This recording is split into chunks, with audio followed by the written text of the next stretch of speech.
trying to look for Eve. Anyone see Eve? I don't see Eve. I don't see my preview screen either, because it's turned around the other way. Hello, welcome. Today we're going to deal with retro, forgotten Super Nintendo games. And our first entry, this is the Japanese version, by the way, The Search for Eden. Now, The Search for Eden is a very expensive American cartridge. And the Japanese cartridge is dirt cheap. And considering the game involves a lot more to do with evolution stats, once you understand what things do, the loss of English, whoa, it's not a huge deal. You might also notice the cartridge is very roundish. That's how Japanese Super Nintendo carts look, in case you're not aware. Search for Eden. It would be almost insulting of the game to even compare it to this. It would be almost insulting to compare it to this. It would be really insulting. The game had so much depth into the creation of the evolution of the creature you could create in the game. It had so much. Basically, you start out in prehistoric, way prehistoric time in the ocean as a little teeny little wild dwelling creature, and slowly you get summoned by Gaia to basically evolve and help the world along the passage of time in evolution. Because some creatures are stomping out life. So you basically become a helper of Gaia to ensure evolution and balance maintains order. And as you progress the game, you get DNA. I forgot what the game will forward to them all, but basically there are evolution points that you can go into the evolution screen and attach different evolution things to you. You can make really bizarre creatures, and some combinations will actually make weird creatures. So, but that's not as fun as making like fish with giant fangs and shit, in my opinion. Eve, The Search for Eve is definitely a very interesting title, but if you're gonna get a physical version of it, good luck in getting the fucking American cartridge. Hope you got a few spare hundreds though. Next title, A Goof Troop, where we always stick together. This game has like nothing to do with the movie Goof Troop, so I'm not really sure why they called it Goof Troop. Of course, and again, the animated cartoon might have been out by then. Maybe it was just going with that. Because that was just called Goof Troop, the animated series, right? I think. Anyway, Goof Troop, you play as Goofy and Max. It's a co-op game. Whew. It is fun. Fun puzzle solving. It's lots of puzzle solving. And interesting enough, the creator of Resident Evil, if I remember correctly, was one of the lead people for this game, and he even went on quote before that some of the puzzles inspired him for future games. Kind of interesting though. But this is a very underlooked game in my opinion. It's a fun game. It's not incredibly long. It's not too unfair. There's a few hard moments, but I wouldn't consider it. Hey, camera, why are you? Camera, don't do me this again. Why are you doing that? Are you having trouble focusing on it? But, this is going to start turning into like Ashen's show where he's like, camera! Okay. Goof Troop, though, is, very puzzle-oriented. Though it's in real time, and there are enemies, it's very puzzle-oriented, it's very simplistic. It's not incredibly complicated in my opinion. I love the different item management, and it's just a joy to play in co-op. If you need something to play with your friend, puzzle-oriented, definitely a game I recommend. It's incredibly cheap to get, and it's really underappreciated in my opinion. Definitely a gem on the system. Now here's a really interesting game for strategic people, ActRaiser. ActRaiser for the original Super Nintendo, while its sequel would ditch what made the original game unique. The well, the first game still remains unique in my opinion. I've yet to see anything do something like ActRaiser. It is basically platformer in SimCity. Now, the English version of the game is highly censored. Basically, you're God, and you need to save the people of Earth. I don't know why that's so hard to fucking, it's like, oh yeah, we don't want, you know, saving people. That's just an awful idea, though. But anyway, basically, in the platforming segment, you're killing demons and shit that have the souls of the people. This isn't very explained very well in the English version, but basically, you want to kill lots and lots of creatures. This increases the population of the people that are reincarnated during the sim aspect of the game. And the platforming's not really too hard to understand. It's pretty generally platforming. The sim part is a little more difficult. You have to help the society of the people in the region grow their society while sealing the demon holes that spawn the demons in the region and purify it. And then it just pretty much repeats in the same thing with different scenery and stuff. There's magic and things in the game that make it a little more interesting, and the giant boss chain at the end of the game is certainly a challenge if you did not gather all the lives you could get throughout the game. But it's certainly a very interesting game, and it's not too expensive. So moving on. Now I have some more Japanese, so I'm going to kind of swap between. So how could I not include Live a Live? Live a Live is a very interesting Super Nintendo title that never came to America. It does have an English patch though, but I do recommend getting a physical version for not only the sole purpose, it looks really nice. It has its book and everything complete. Complete. Okay. Live a Live is a very interesting title. Though I would say its biggest weakness is the fact that it doesn't focus on a complete team of characters. It's a bunch of side stories of different characters in their setting. Though they all conjoined into a time fuckery storyline plot twist at the end, it's still kind of conjoined in a focused party. But there is a lot of character variety, a very interesting story, and it's a very fun game. And its combat is not very normal. It's there's only one other game I ever saw that had combat similar to Live, and that would be probably its spiritual sequel when it comes to the combat system, Treasure Hunter G. I almost said D though. It's like Vampire Hunter D. Treasure Hunter G is pretty much the flaw in Live a Live fixed. It uses basically the same kind of combat grid system, but it has a much bigger focus on it.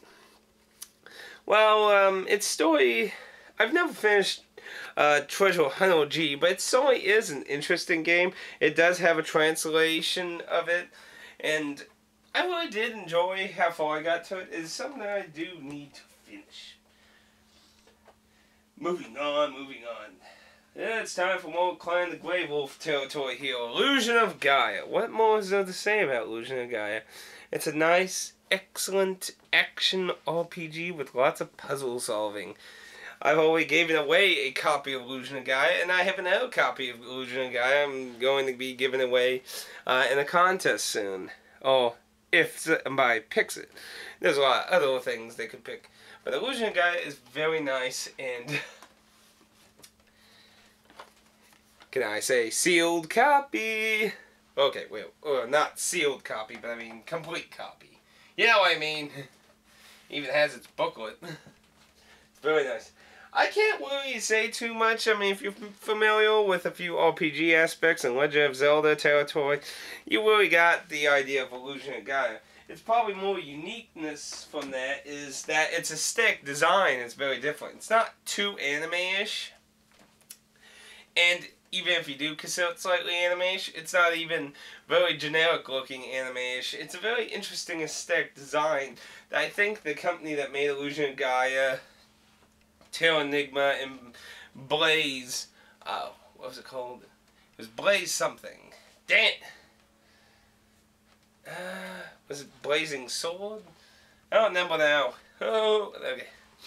But they had a very interesting aesthetic design, never was seen in anything else before. But it also took place in real areas, so that was also interesting for RPG too. Now, I'm throwing this on here because it's always looked interesting, but I'm going to openly admit I've never played it. So, I've never started playing it before. Bahamut Lagoon for the Super Nintendo. If I remember correctly, the graphic artist, or it looks very like it, is the same person who did Sukden, not Sukden, I always can't pronounce the Mana series title in Japanese. Just the third entry of the Mana series that never came to America. It has a very interesting idea to it, but like I said, I've never played it, so I can't really comment too much on it, to be honest. It's one of those few games I haven't gotten to try yet. So anyway, let's get out of the realm of Japanese, back to American games. So here's a series I always thought was underlooked. Lufia 2, Return of the Sinestrals. Oh wait, no, that's Wise of the Sinestrals. Why did I say Return? And then you have Lufia 1, Doom Island. Dun, dun, dun, dun, dun. The Fortress of Doom.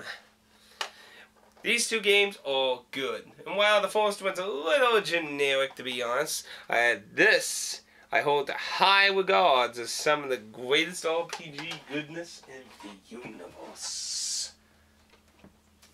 Lufia Rise of the Sinestrals is basically if classic turn-based RPGs just devoured the Legend of Zelda concept in the overworld. The overworld in dungeons plays a lot like a Legend of Zelda game. Lots of puzzle solving and tools at your disposal. And while it just retains a classic turn-based style of RPGs of that era, it really is a very interesting mixture that continues to not really be seen. And it's one of the few reasons I really appreciate Final Fantasy Mystic Quest, because it's one of the few other games that try to do a Legend of Zelda gameplay with classic turn-based RPGs. And while obviously that's a much simpler and dumbed down game, I still kind of appreciate the idea of trying to do it. But Lufia 2, oh, that's a much better game though. Now here's an interesting subject. The Secret of Evermore. It only came out in America and it was made for American audiences.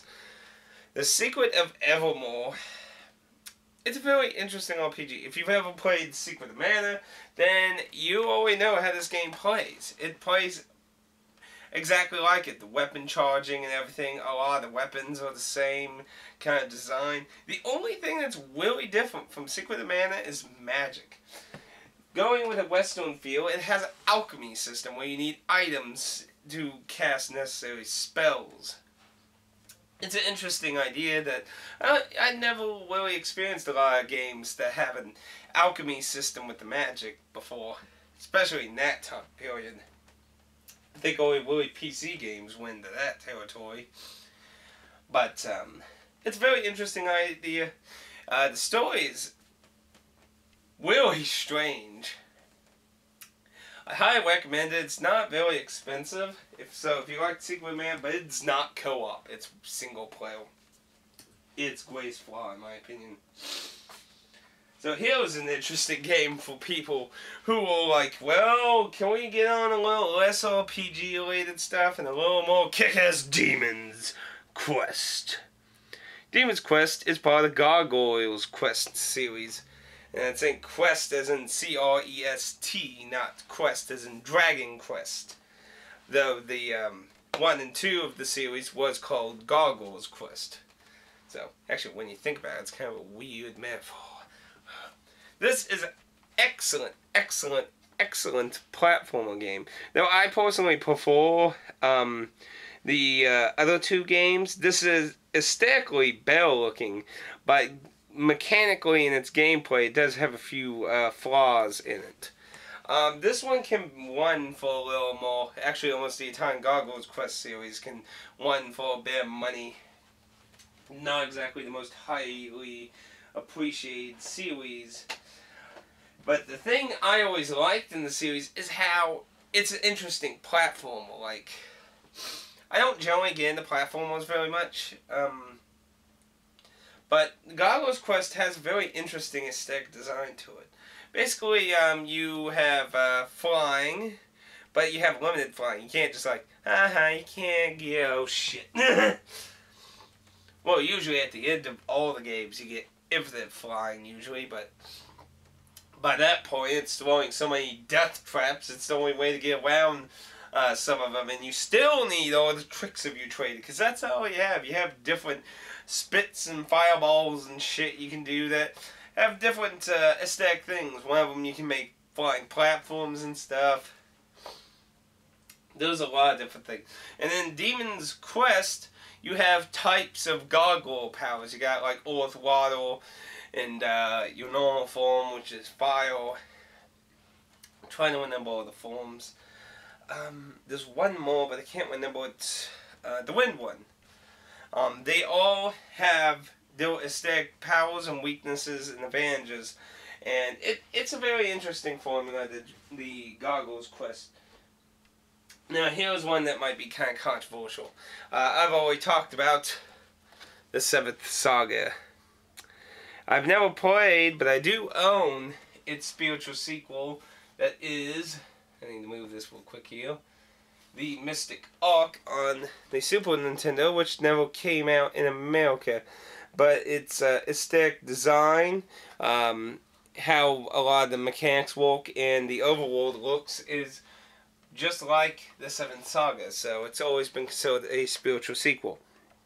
7th Saga's problem in the American version is that they changed a lot of stats to be harder, your stats to lower, and enemy stats and stuff to be higher, and it caused unbalancing. But I still appreciate the really interesting stuff they did in the game. Now, for its time, and even now, it's like, aside from like Chrono Trigger and stuff, where you physically see the enemy on the world map, I've never seen an RPG where it looks like an old RPG where you can't see the enemy, but you got this little orb thing that helps you find the wounds in the game, which is the story. That shows you where the enemies are and you are on the world map, so you can actually avoid enemies. I don't know, I just kind of liked that idea. I like the Mode 7 too in the game. It makes a lot of interesting use of Mode 7. Like, you'll travel on the world map, they're like, da, da, da, da, da, da, da, da. They like zoom up, and then it zooms into the map, and then bends an angle behind your party and that. It's really nice. Its aesthetic design's also really nice. It's not big, huge anime.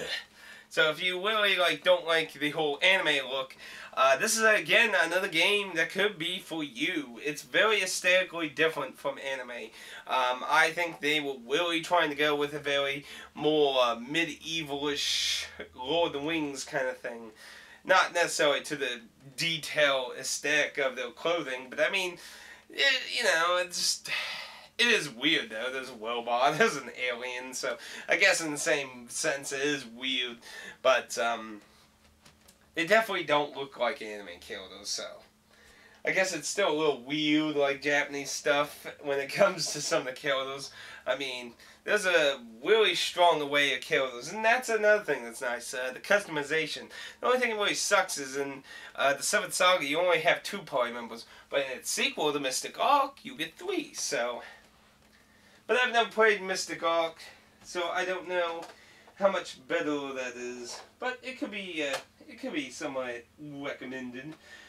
Now the last thing I have on here, and I have one PS2 game here, because it's part of the series, but it was remade, is the Romancing Saga series. 1, 2, and 3. Now, the original games were on the Super Nintendo, but we got a remake of it on the PS2. Oh, kind of a reimagining and remake. There's a lot of additional stuff that didn't exist in the original Romancing Saga game there. But that is somewhat counted in here. One of my favorite entry in the series is Romancing Saga 2. It still yet does not have a full translation patch of its story. Romancing Saga 3 does, though. But I really like Romancing Saga 2. I just really like the immense customization in the generation system. This is one of the few games that have a generation system where you have a new main character every generation. There's a lot of different twists and turns to how you can take on the bosses and stuff in the game. So it really intrigued me. This is where a lot of Saga's elements started growing out more from the Game Boy series, which was Final Fantasy Legends 1, 2, and 3 in America. It started branching out with more elements that would basically build the foundation for Saga even more than what the Game Boy series did. Though obviously many elements were born there too, like robots and the monster meat. But more elements would be simply born into the Romancing Saga series. Whew. And that's not even all. I mean, I have tons of Japanese games like this and this Orb Duel game. I've never played any of them. They look very interesting. And I've never gotten around to playing those quite yet. There's a lot of... I have a stack of Super Nintendo games from Japan too that I still haven't played. I have some English ones I haven't played yet. You know, I got lots of stuff I haven't even played yet. So there's always room for another part. But for now, I think that's enough of forgotten games for the Super Nintendo. Until next time, I'm your host, the crazy dude that lives in your attic and slowly takes all your whale games. 'Cause I'm Gilgamesh!